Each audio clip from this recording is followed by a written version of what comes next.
How about that play by Nathan Rourke over the weekend? That's a way to get yourself going viral quick, right? And get yourself known on the NFL scene, like the escapability, getting out of the pocket, dodging tackles, and then instead of just throwing it away, the guy actually makes a play. Like, that was one of the cooler touchdowns and quarterback plays I've seen in a long time.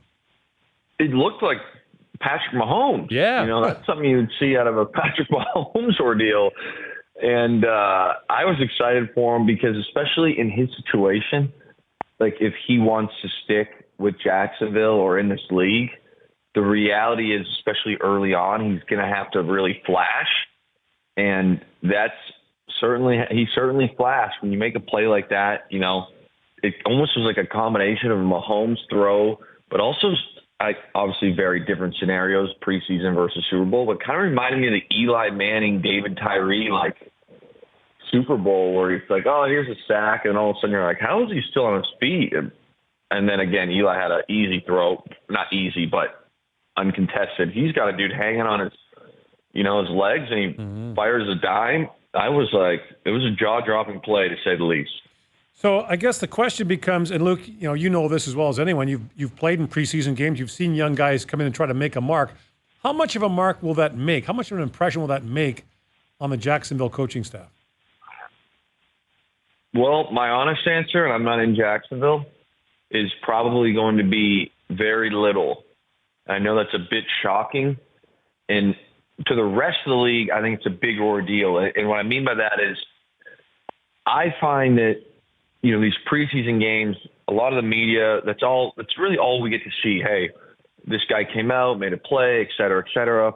But the coaches have been able to see Nathan Rourke day in and day out, now going on 3 weeks, plus all the offseason. And it's the NFL, especially at that position. They're absolutely criticizing or complimenting every small decision he makes back there. How he carries himself in the morning, how he carries himself in meetings, how he's coming out and executing. So when I say it means very little is if he's had a, phenomenal camp from a variety of different aspects, then this is just kind of like, hey, not surprising. He made a great play. This is great. But if he's done, a poor job in camp or he struggled in practice day in, day out, in a preseason game in the second half, they're not going to be like, okay, he made this stick play against Dallas's backups. We need to bump him up the depth chart now. But that being said, the flip side of that, and we would say this all the time in the locker room, was, and there's just the veteran guys. That's what they preach. And when I got to become a veteran, it was kind of the same thing. I'd say the same thing to tight ends that were young. Guys who are going to make or not make the team.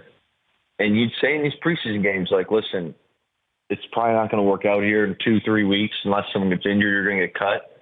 But this preseason game is like creating your own resume for 31 other NFL teams. So the cool thing is now, if there's a guy, if things don't work out in Jacksonville, which I got a feeling they're probably going to, but if they don't, he's got 31 other teams that have now taken notice, and they'll see plays like that and think, hey, let's bring this guy in and see if, maybe it didn't work out for him in Jacksonville, but let's bring him in and see if he can learn our system and how he, adapts with our coaches.